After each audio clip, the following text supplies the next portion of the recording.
So the new technology always been a great way for us to adapt to the new generations as well. And with the NFTs, like we've seen that we were actually reaching a very new audience from the crypto world, from the tech world, and also a younger audience. Like our buyers are 10 years younger than in our traditional sales. NFTs. The word itself can bring up a host of feelings: excitement, confusion, anger, curiosity, maybe more confusion. Today, we're diving into the world of NFTs and art to try to understand one of the most promising ways these digital goods are being bought and sold. You're listening to Business Extra, coming from the National in Abu Dhabi. I'm your host, Kelsey Warner. Okay, first up, some basic definitions. NFTs are non-fungible tokens. Non-fungible means the thing is unique and cannot be replaced by something else. A dollar or dirham is fungible. You can trade a dollar for another dollar, a dirham for a dirham.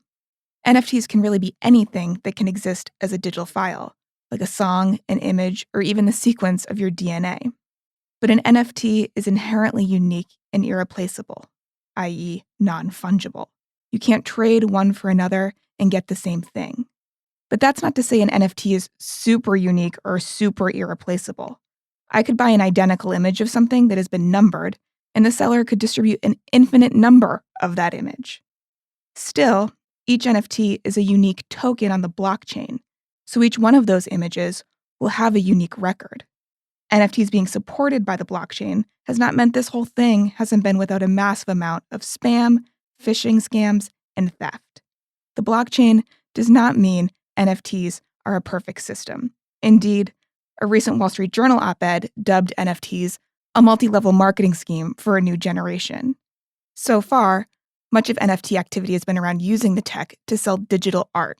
So to understand this marketplace and to separate out some of this multi-level marketing from the real deal, we spoke to Sothebys' Deputy Director and Head of Digital, Michael Bouhanna. Here it is. Michael, I'm so excited to be talking to you. Thank you for taking the time. Thank you for having me. So first off, I just want to get us acquainted with digital art. It goes beyond JPEGs and pixels, of course, but you kind of have a front row seat to what makes digital art exciting these days. So can you just give us a sense of the digital art scene, what you're seeing, and what makes this an exciting space to be in right now? Yes, it is a fascinating space. And actually, when we talk about digital art, it's actually something that exists for decades. It started first with very early computer artists back in 1960s. And then we've mainly experienced digital art in institutions, in museums, etc. And it's true that we used, in our sales at Sothebys, in our contemporary art sale, to sell some digital art, but it was very niche. It's a very small market and not very scalable for the market sometimes because difficult to collect. And it's true that this new technology, the blockchain technology, now enables with the NFTs to sell and market digital art in its native state. So suddenly there are a revival and a great number of artists coming in the market, very talented, and that we can already see some different movements, etc. And so it's very exciting navigating into this new space. When we think about experiencing digital art, is it just, perceiving things on a screen? Can it be three-dimensional? What sort of ways are you experiencing digital art right now? There are many different ways. It depends also of the movement. Sometimes it's very conceptual art that use the blockchain technology and everything that enables the blockchain technology to create a very conceptual and an idea behind the work. And there is also digital art that is some JPEGs or MP4. This is some creation of visuals, and they can be displayed in some screens at home, etc., or just on just keep the NFT and the work on your smartphone, and you have the pleasure of owning it. And there is also a lot of collectors in this audience are also very comfortable in enjoying and displaying the works in the metaverse. So that's when it becomes quite interesting, because there is a whole economy happening in some metaverse platforms like Decentraland, Sandbox, etc. And we have some collectors, some clients who have some galleries and spaces there where they display their works. So galleries, art, and the virtual world, stuff we're carrying around on our smartphones. So I want to dig in a little bit to the intersection of this digital art you're seeing and NFTs. You spoke a little bit to blockchain technology, but where are you seeing the intersection of digital art and NFTs right now? Yeah, I think there are different sections for sure. And like the NFTs became suddenly popular, but it has actually some roots from the gaming industry and from the crypto world because it actually was invented first. Like the concept of selling a digital file and keeping it and using the blockchain technology is something that was first mentioned in 2014-ish. And it became popular, but in a very niche market, in a very niche audience, which is more like the gaming and crypto audience. And progressively, it became picked up by some digital artists to use it actually to as a tool actually to sell their digital works. And then suddenly in around 2020, they've been minting their creations, and obviously their first audience was then these clients, this audience and from this the collectors in the gaming industry, and progressively it became more popular and entered into a more wider audience, and suddenly we see now the NFTs being the center of like many discussions. So Sotheby's is an institution that's been around since 1744. What are you doing selling NFTs in 2022? That's what like where it becomes very interesting for us. We've been very good in adapting to the market, in innovating when we had to during the pandemic, when we had to turn our sales to fully online. And so the new technology always been a great way for us to adapt to the new generations as well. And with the NFTs, like we've seen that we were actually reaching a very new audience from the crypto world, from the tech world, and also a younger audience. Like our buyers are 10 years younger than in our traditional sales. Like the buyers for NFTs are 10 years younger. And so for us, it was extremely interesting to rethink from the sourcing to the selling, going like to the marketing and how to display them, like how we best reach this new audience while being sort of an NFT native, but keeping our expertise and our understanding of the market, and also keeping the core of our business, which is bringing into the market some very unique and very rare digital objects. Then it sounds like you were really just keeping up with consumer trends, consumer preferences, and that younger audiences are perhaps losing a taste for classic cars, iconic jewelry, the sorts of things that you're famous for bringing to auction. But what are you seeing in terms of collectors' trends and preferences, specifically in the NFT space? Are there actual trends emerging, or is just the trend digital art NFTs? Are we starting to define a taste? Yes, there are different categories of collectors. There are some collectors who are very interested and looking at like historic and very early NFTs from 2017, like the CryptoPunks, 2018, where back then it was more like artists were minting NFTs, even like in a very experimental way. So it's very rare to find some very early NFTs, and some collectors are very attracted by trying to find a very rare NFTs from these early years. And then there are different categories of collectors who are looking more at the avatar project, or like some NFT projects that are released in a very large edition, like for example 10,000 edition, where each item is actually very unique, but from part of a larger collection. And there is a scarcity that plays trying to find the rarest or one that has special traits. And so some collectors are also very interested in this kind of market gamification. And there is, again, like in the last category, I'd say, who are very more looking into the ones, and like from digital artists who are creating some very unique works. And sometimes there is a more, like they are more interested in like the art, and so they are more inclined in displaying the art at home on like display devices, etc. When you think about security in this space, it feels like headlines wise, we're seeing kind of more and more bad press for NFTs these days.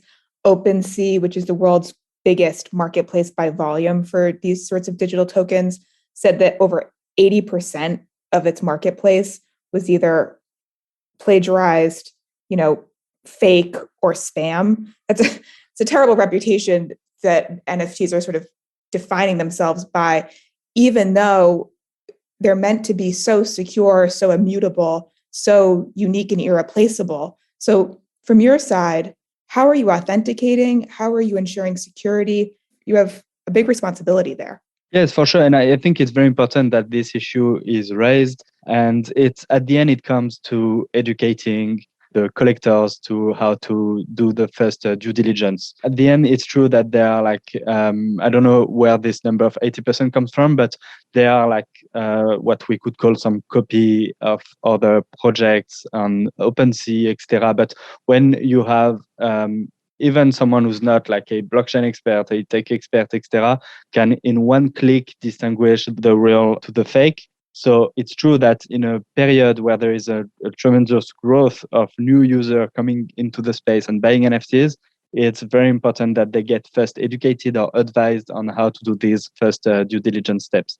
And for us, it's like we are very well advised by some tech experts, etc. But at the end, like it's very safe and very easy to check the authenticity of a work because it's everything is on the blockchain and you can retrace very easily the artist, checking that the artist is well the creator of this NFT, and the same way we can check all the provenance, etc. So it's really just like a education, basic education to have in terms of security, and the same for how to secure your wallet, making sure you don't get hacked, etc.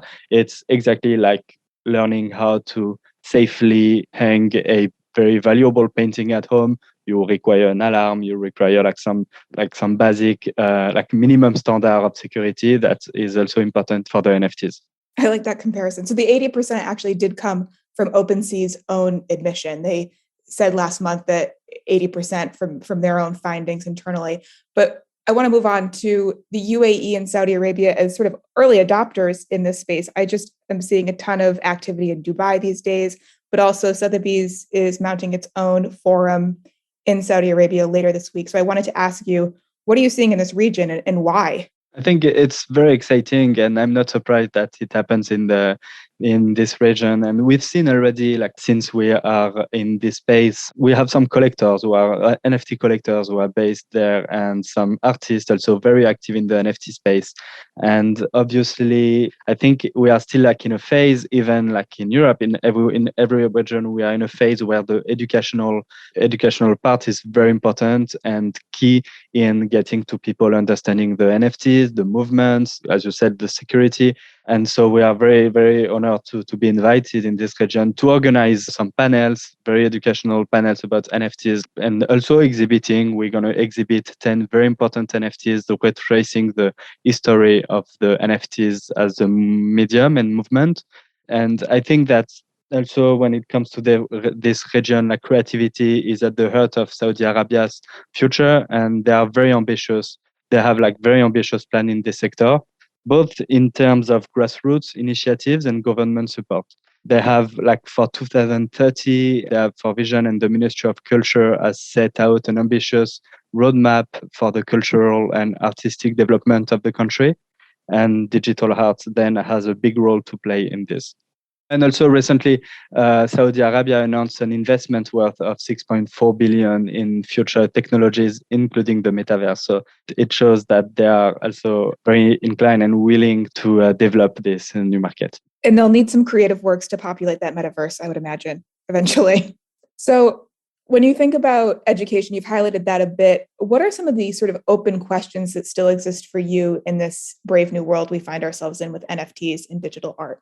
It's still a very early medium, basically. And what's very interesting is that everyone in the space, by definition, very new and learned a lot from last year growth. So for us, like advising clients to purchase some NFTs, so we do focus on what we could call blue chip projects that we believe will pass the test of time. But what will be interesting, and the open question is like, how will the market and the art and the artists will look like in 10, 15 years, when it's been only like 1 year that really the market took off. So there is an open question, and then why we are also very, very cautious, and we do sell a very limited number of NFTs. When you think that we just sold about 100 NFTs last year, when there have been millions of sales of NFTs on other marketplaces.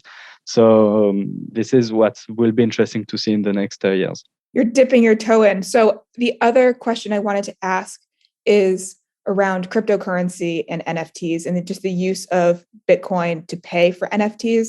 Has Sotheby's gotten involved in any of that activity? Crypto, it's such a volatile space right now. The price fluctuations on crypto is out of control. And I don't want to confuse NFTs with cryptocurrencies.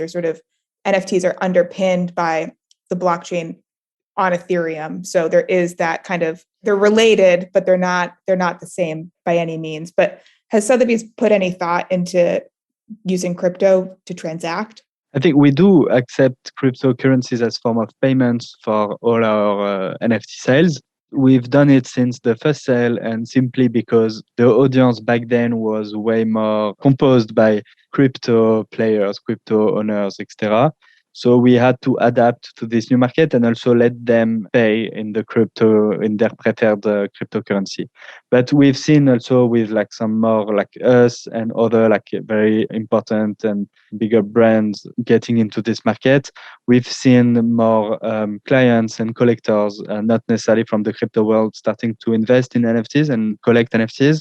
And so actually now we have a bit less than 50% of our sales that are actually paid in crypto, which is quite interesting. And I think this dynamic, it will continue that way because we see a more a wider, a mass adoption of the NFTs, and it will detach progressively, I think, from the crypto world. Mikhail, so fun to talk to you. Thank you so much. No, with pleasure. Thank you for having me. That's all for today. If you enjoyed this episode, please do subscribe wherever you get your audio content. All that's left to do is thank our producers, Arthur Edison and Aisha Khan. Thank you for listening.